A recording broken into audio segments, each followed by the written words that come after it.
So hello what's up guys, स्वागत है आपका मेरी एक और लेटेस्ट वीडियो में। तो गाइस आ गए हूँ मैं आपके लिए एक और डरावनी स्टोरी लेके। तो गाइस आपको पता है हम सभी हॉरर कंटेंट से रिलेटेड वीडियो बनाते हैं। और गाइस आज का जो टॉपिक है हमारा वो बहुत ज़्यादा भयानक होने वाला है, क्योंकि गाइस हमने अभी तक कई सारे प्रेतों और कई सारे भूतों के बारे में बातें की है अभी तक, लेकिन मैं आज आपको उन सभी के गुरु से मिलवाने वाला हूँ बिल्कुल। क्योंकि गाइस आपने थंबनेल देख के समझ लिया होगा कि आज मैं आपको ब्रह्म राक्षस के बारे में बताने वाला हूँ। तो गाइस जो ब्रह्म राक्षस है ये ना एक ऐसी एंटिटी है जो कि एक तरह से बहुत ऊंचे लेवल की एंटिटी है, जो कि एक तरह से जो नॉर्मल भूत या जो भी एक तरह से प्रेत होते, पिशाच होते, हवा होती, ये कहीं तक बिल्कुल भी उसकी टक्कर में भी नहीं होते। और गाइस जो ये ब्रह्म राक्षस है ना, इसका नाम ऐसे ही ब्रह्म राक्षस नहीं पड़ा है, इसके पीछे भी एक स्टोरी है। क्योंकि गाइस इसके नाम को आप अगर ध्यान से देखोगे तो आपको पता लगेगा कि इसमें ब्रह्म आधा एक तरह से जो कहता है ब्रह्मचार्य और आधा एक तरह से जो एक तरह से राक्षस होता है ना, उसके नाम को मिला के एक तरह से नाम जुड़ता है, तब जाके इसका नाम ब्रह्म राक्षस पड़ता है। और गाइस ये ब्रह्म राक्षस ऐसे ही नहीं होते, मैं इसके पीछे आपको एक ना छोटी सी स्टोरी बताता हूँ। तो ना ये एक तरह से जो ये ब्रह्म राक्षस होते हैं बनते कैसे हैं। तो गाइस ये ना कुछ ऐसे स्टार्ट होते हैं इनकी कहानी, जो एक तरह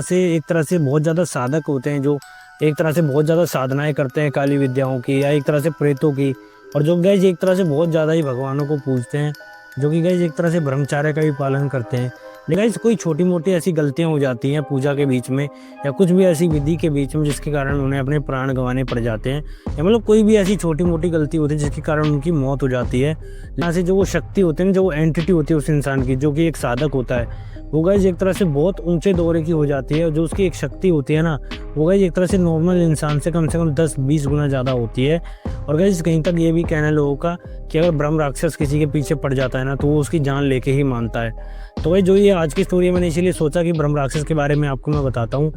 और गाइस एक तरह से ना ये कंटेंट बहुत ज़्यादा हिट हो रहा है, और गाइस हमारे व्यूअर्स को भी इसके बारे में जानना था, तो गाइस मैं इसके ऊपर आज इसीलिए वीडियो बना रहा हूँ। और गाइस जो ये ब्रह्म राक्षस होते हैं, ज़्यादातर लोग यही कहते हैं कि इनका जो वास होता है ना, वो एक तरह से पीपल के पेड़ पे होता है। तो वैसे तो आपको समझ में आ रहा होगा कि अगर पीपल के पेड़ का नाम लिया जा रहा है तो आपको ये चीज़ तो समझ में आ ही रही होगी गाइस कि एक तरह से जो हिंदू सभ्यता के लोग हैं वो एक तरह से पीपल की पूजा करते हैं, और एक तरह से उसके अंदर ब्रह्मा जी का वास होता है, इसलिए गाइस उसको एक तरह से पीपल बोला जाता है। और एक तरह से उसी बीच में जो ये ब्रह्म राक्षस होता है ना, इसका भी एक तरह से यही मानना होता है कि ये पीपल के पेड़ के ऊपर ही वास करता है। और गाइस जो ये ब्रह्म राक्षस होता है, ये एक ऐसी एंटिटी है कि एक तरह से जो दूसरी एक तरह से नॉर्मल आत्माएं होती है ना, वो आपको अगर हानि भी पहुंचाना चाहेंगी तो आपको कुछ नहीं बिगाड़ सकती। वो ऐसे एक तरह से वो आपको टच भी नहीं कर सकती है। लेकिन गाइस अगर एक तरह से ब्रह्म राक्षस अगर आपके पीछे पड़ जाता है और वो क्रोध में एक तरह से पागल हो जाता है आपके पीछे, आपको मारने के लिए वो एक तरह से बिल्कुल पागल हो जाता है। एक तरह से जब वो आपके अगर गलती से थप्पड़ भी मार देगा ना, तो एक तरह से आपको ऐसा फील होगा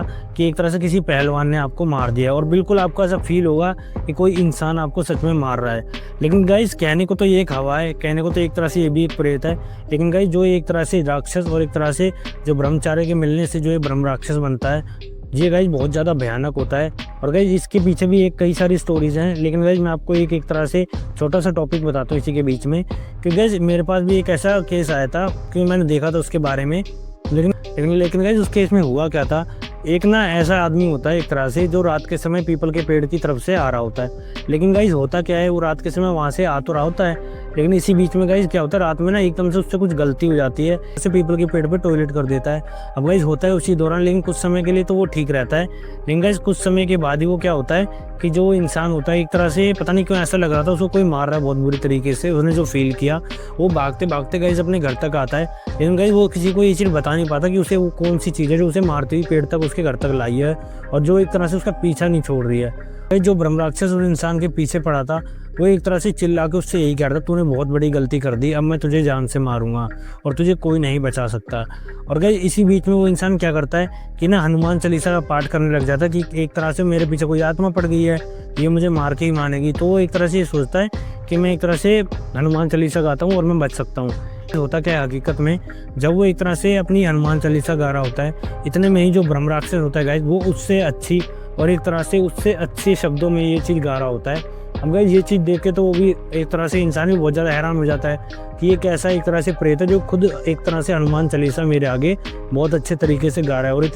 और इतने अच्छे तरीके से तो मैं भी गा नहीं पा रहा हूँ। अब गाइस ये चीज़ देख के बहुत हैरान हो जाता है, और गाइस जो ब्रह्म राक्षस होता है ना, वो ना गाइस उस इंसान के ऊपर चला जाता है। अब गाइस बहुत ज़्यादा एक तरह से वो एक तरह से पागल ही कर देता है, उसके समझ में नहीं आता कुछ भी, एक तरह से वो अपनी पूरी सद्बुद्धि खो चुका होता है। और गाइस उसके समझ में भी नहीं आता वो क्या करे। उसके घर वाले जो लोग थे वो उसको देख के यही परेशान हो रहे थे कि अब ये जिंदा ही बचेंगे नहीं बचेंगे, क्योंकि गाइस उस इंसान की हालत ऐसे हो गई थी कि बिल्कुल वो एक तरह से कोमा में जा चुका था। उसे कुछ समझ में नहीं आ रहा था कि हकीकत में हो क्या रहा है।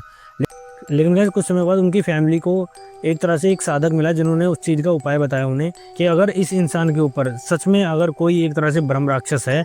तो ये आपको एक चीज़ करनी पड़ेगी। एक गाइस उस इंसान ने बताया कि पहले तो आप एक चीज़ करो, इसको ना सबसे पहले आप एक तरह से जो बालाजी का मंदिर है इसको वहाँ पे घुमा के लाओ, आप इसको पवित्र करो, क्योंकि जितनी भी गलत चीज़ें इसके अंदर वास होंगी वो सभी वहाँ पे जाते ही दूर हो जाएंगी। अब गाइस जैसे तैसे उसको एक तरह से इंसान को ले जाने की तो कोशिश करते हैं उसकी फैमिली वाले, तो एक तरह से जो ब्रह्म राक्षस होता है वो गाइस उसको बिल्कुल भी जाने नहीं देता है। और लेकिन गाइस जो वो इंसान था उसकी जो पावर होती है वो हकीकत में उससे ज़्यादा डबल हो जाती है, उसको गाइस कोई भी हिला नहीं पाता बिल्कुल भी। लेकिन गाइस जैसे तैसे करके उसको ज़बरदस्ती वहाँ तक मेहंदीपुर बालाजी ले जाते हैं, झूठ बोल के कैसे भी। लेकिन गाइस जैसे ही वो मंदिर के पास पहुँचने वाला होता है तो गाइस एक तरह से पहले तो वो उसके अंदर जा नहीं रहा होता है इंसान, क्योंकि गाइस जो ब्रह्म राक्षस था वो पहले तो पता नहीं क्या उसके मन में विचार आ रहे थे, वो उस इंसान को ऐसा फील करवा रहा था सभी लोगों को वहाँ पे कि वो उस चीज़ से डर रहा है। लेकिन गाइस कुछ समय बीतने के बाद होता क्या है, जो एक तरह से जो ब्रह्म राक्षस होता है वो एक तरह से उसके शरीर में तो होता ही है वो, तो एक तरह से गाइस होता क्या है, वो गाड़ी का गेट खोलता है, वो खुद ही मंदिर के अंदर चला जाता है। अब गाइस ये सभी चीज़ देख के तो वो लोग हैरान हो गए थे बहुत ज़्यादा कि इन्हें एक तरह से ये क्या हो गया कि इसके अंदर तो ब्रह्म राक्षस था और ये अब एकदम से उठ के मंदिर में चला गया। तो पहले तो गाइस सभी लोग बहुत ज़्यादा खुश होते हैं कि एक तरह से अब ये ठीक हो जाएंगे, अगर जो भी इनके ऊपर कोई भी एंटिटी होगी या कोई भी आत्मा होगी वो इनसे अब बिल्कुल दूर हो जाएगी और एक तरह से अब सही हो जाएंगे। लेकिन गाइस होता क्या है, वहाँ पे जब वो जाते हैं तो गाइस वो करता क्या है, जो ब्रह्म राक्षस होता है मंदिर के बीचों बीच जाके बैठ के वो एक तरह से अपना तप या जाप करने लग जाता है, जिसकी एक तरह से जो मंत्र थे उसके, जो संस्कृत में वो मंत्र बोल रहा था ना, वही चीज़ वो एक तरह से सारे मंत्र सबको अच्छे से सुनाई दे रहे थे। तो गाइस ये सबसे ज़्यादा हैरानी की बात थी। और वो ज़्यादातर हनुमान जी की एक तरह से सारे एक तरह से जो भी स्लोगन थे, जो भी शब्द बोल रहा था वो हनुमान जी से ही रिलेटेड बोल रहा था। वो एक तरह से हनुमान जी को प्रसन्न कर रहा था एक तरह से अपनी शक्ति से, या एक तरह से अपने जो भी वो एक तरह से साधना कर रहा था उसके थ्रू। अब गाइस होता क्या है, सभी लोग ना उसे देख के हैरान हो जाते हैं कि ये इंसान कर क्या रहा है, क्योंकि एक तरह से गाइस जिस इंसान के ऊपर एक तरह से ब्रह्म राक्षस आया था उसने हकीकत में आज तक किसी भी चीज़ को याद नहीं किया था, नहीं गाइस उसने अच्छे से हनुमान चालीसा को भी नहीं उसने पढ़ा था। तो और एक तरह से मंत्रों का और गाइस एक तरह से मंत्रों के बारे में तो उसे क्या ही मालूम होगा। लेकिन गाइस कुछ समय बीतने के बाद होता क्या है, वहाँ पे उसे लोग ना देख के हैरान होते रहते हैं और वो ये सोचते हैं अब हम इसका करें क्या।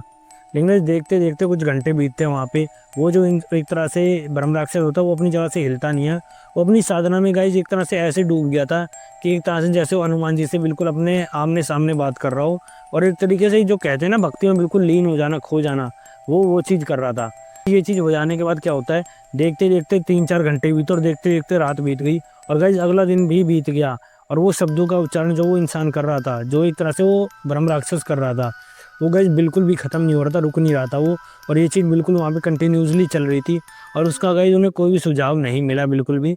हम गाइस देखते देखते इंसान की हालत बहुत ज़्यादा ख़राब हो गई थी। लेकिन गाइस इतने बीच में जो वहाँ पे एक तरह से जो प्रेतों को हटाते हैं ऊपर से, या एक तरह से जितने भी ऊपर साए होते हैं उन्हें जो वहाँ पे जो पुजारी होते हैं उनसे वो उन्हें दूर करते हैं, तो एक तरह से गाइस वो उनके पास जाते हैं, वो समझ जाते हैं जो इस इंसान के अंदर एंटिटी है वो गाइस इतनी छोटी मोटी एंटिटी नहीं है, ये पक्का कोई भयानक शक्ति है या तो ये ब्रह्म राक्षस है। तो गाइस एक तरह से ये ब्रह्म राक्षस को मैं आपको एक छोटी सी चीज़ बताता हूँ,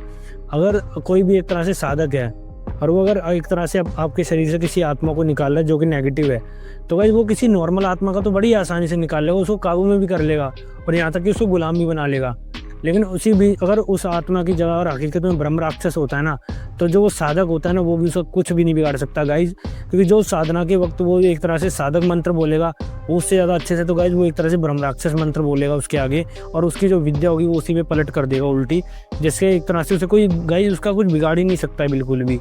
अब गाइज होता क्या है,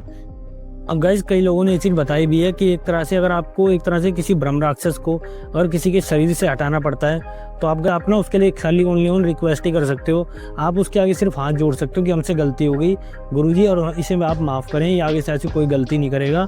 तो गाइज एक तरह से तभी वो जो एंटिटी है ब्रह्म राक्षस की तभी उसकी इंसान से ऊपर से जा सकती है, लेकिन गाइज वो अपनी मर्जी अगर वो चाहेगा तो उस इंसान को 1 सेकंड के अंदर ही ख़त्म कर देगा और उसका कुछ कोई नहीं बिगाड़ पाएगा। और गाइज अगर उसे जाना होगा तो आप उसे एक तरह से उसके सामने हाथ जोड़ के उसे भेज सकते हो। और गाइज आज तक कोई ऐसा वो नहीं हुआ है, आज तक कोई ऐसा साधक नहीं हुआ है जिसने ब्रह्म राक्षस को अपने काबू में कर लिया हो। अब गाइस ये चीज़ हो जाने के बाद जो वो इंसान होता है जिसके ऊपर ब्रह्म राक्षस होता है, वहाँ के जो जितने पुजारी होते हैं वो सभी उसके आगे हाथ जोड़ के बोलते हैं कि हमसे या इनके परिवार वालों से जो भी गलती हुई इन्हें माफ़ कर दो आप, और आगे से ऐसे ही कभी गलती नहीं करे, या आपके आगे हाथ जोड़ रहा है, क्योंकि ये भी एक तरह से इंसान है, आपका ही एक तरह से बालक है, इसे आप माफ़ कर दीजिए। तो गाइस बहुत सारी एक तरह से विनती करने के बाद, बहुत सारी कोशिशों करने के बाद वो एक तरह से ब्रह्म राक्षस होता है, वो गाइस उसके शरीर से चला तो जाता है, लेकिन उसे गाइस लास्ट में एक चीज़ बोल के जाता है, मैं यहाँ पे बालाजी नहीं आया होता तो अभी तक मैं तुझे मार के अपने साथ ले चुका होता और तुझे अपना गुलाम बना लिया होता। अब गाइस उसकी बात सुन के जो उसके परिवार वाले होते हैं बहुत ज़्यादा एक तरह से घबरा जाते हैं, और उसके जो फैमिली मेम्बर्स थे वो रोने लग जाते हैं, क्योंकि जब वो जो इंसान था एक तरह से वो बचने वाला था, क्योंकि ब्रह्म राक्षस ने खुद बोल दिया था कि अब वो जाने वाला है। लेकिन गाइस हुआ क्या, वो घबरा तो गए थे बहुत ज़्यादा, इतना बोलते ही गाइस ब्रह्म राक्षस जो होता है वो एकदम से गायब हो जाता है उसके शरीर से, और गाइस जो वो इंसान होता है वो बेहोश हो जाता है। अब गाइस कुछ समय के बाद उसे जब होश आता है तो उसके मन में वही चीज़ घूमती रहती है, वो एक तरह से अपने कानों को हाथ लगा के बोलता है कि आज जो गलती हुई मैं आज के बाद कभी गलती नहीं करूँगा, और ये चीज़ आज मेरे साथ जो हुई है ये अंतिम बार ही हुई है, आगे से ऐसी कोई गलती नहीं करूँगा जो मेरे साथ ऐसा कुछ हो। तो गाइस आज की जो स्टोरी थी हमारी ब्रह्म राक्षस के बारे में यही बताने के लिए थी कि गाइस जो ये ब्रह्म राक्षस है कोई ये ऐसी वैसी एक तरह से छोटी मोटी आत्मा नहीं है कि आपको कुछ नहीं बिगाड़ सकती। अगर इसका दिमाग घूम गया गाइस, और अगर इन्हें गुस्सा आ गई आपके ऊपर, तो गाइस आपको एक तरह से भगवान भी नहीं बचा सकता, क्योंकि एक तरह से गाइस आपसे ज़्यादा बड़े भक्त वो हैं एक तरह से भगवान के। तो गाइस ये चीज़ तो आपके समझ में आ ही गई होगी कि ब्रह्म राक्षस होता कैसा है। और गाइस आपने कई एक तरह से मूवीज़ में भी देखा होगा और कई ऐसे एपिसोड्स में भी देखा होगा कि जो ब्रह्म राक्षस होता है वो काफ़ी भयानक दिखाई देता है, जो कि अजीब सही होता है, मतलब उसे डरावना बना देते हैं बहुत ज़्यादा। लेकिन गाइस मैं आपको बताता हूँ हकीकत में जो ब्रह्म राक्षस का रूप होता है वो एक तरह से पूरे पंडित की एक तरह से धोती पहने हुए रूप आता है नीचे उसके शरीर का। और गाइस जो उसका धड़ होता है वो एक तरह से इंसान जैसे ही होता है, उसका सर होता है ना, उसके सर के ऊपर 2 सींग निकले हुए होते हैं, बिल्कुल एक तरह से भैंसे की तरह। और गाइस जो पूरे शरीर पे उसने एक तरह से वस्त्र लपेटा होता है, पंडित की तरीके से ही होता है वो। और गाइस उसने ना जनेऊ धारण करा हुआ होता है। तो गाइस एक तरह से वो आधा एक तरह से ब्रह्मचार्य होता है और आधा गाइस उसमें शैतान होता है, इसलिए गाइस उसका नाम भी ब्रह्म राक्षस पड़ा है। तो गाइस आज की जो स्टोरी थी हमारी पूरी वो एक तरह से इसी ब्रह्म राक्षस के ऊपर थी। तो गाइस आज की स्टोरी आपको कैसे लगी प्लीज़ हमें कमेंट बॉक्स में ज़रूर बताना। और गाइस ऐसी अच्छी वीडियोज़ हम आपके लिए आने वाले समय में और भी लाते रहेंगे। तो गाइस ऐसे ही हमारे साथ अपना सपोर्ट बनाए रखें। तो गाइस मिलते हैं आपसे नेक्स्ट वीडियो में। धन्यवाद।